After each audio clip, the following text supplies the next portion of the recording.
At the edge of a quiet village, where a tall mountain watched over the land, stood a small house built from earth and patience. An elderly couple lived there, people shaped by years of honest labor. The father was aging but steady, his hands still strong from working the fields. The mother moved gently, her silver hair carrying the weight of time and care. They had two children. Their daughter had left for the city to build her own life, while their son remained behind, not out of love for the land, but because staying required little effort. The son lived comfortably, doing only what pleased him. Work felt optional, and responsibility felt distant. One afternoon, while sitting in the village tavern, careless words planted a dangerous idea in his mind. Someone told him that as the only son at home, everything would one day belong to him. That thought took root quickly. That very night he confronted his parents, demanding the papers to the land. They tried to explain that the land belonged to the family, that his sister had equal rights, and that nothing should be taken lightly. But the son refused to listen.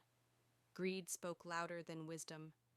Despite his parents' warnings, he invited strangers to inspect the property and even went to the town office, attempting to sell land that was never fully his. Each attempt failed.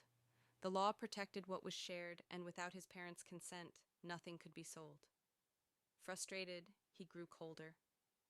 One night, he secretly took the wooden box that held the family documents.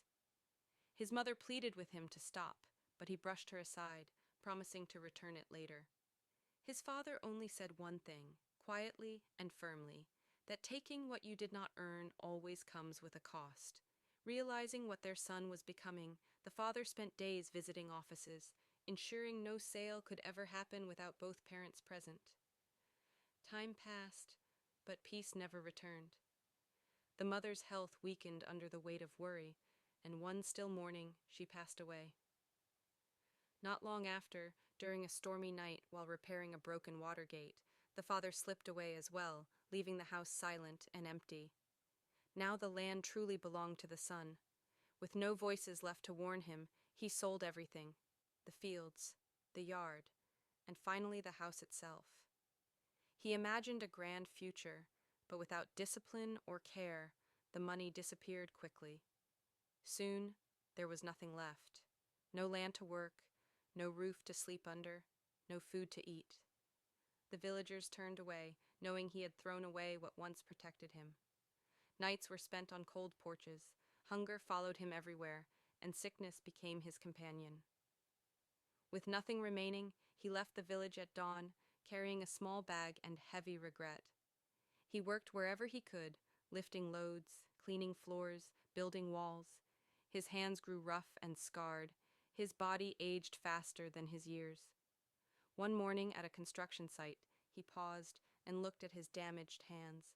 In that moment, he remembered his father's hands, steady, patient, and purposeful. The truth finally reached him, and he wept, not in anger, but in understanding. He never returned home.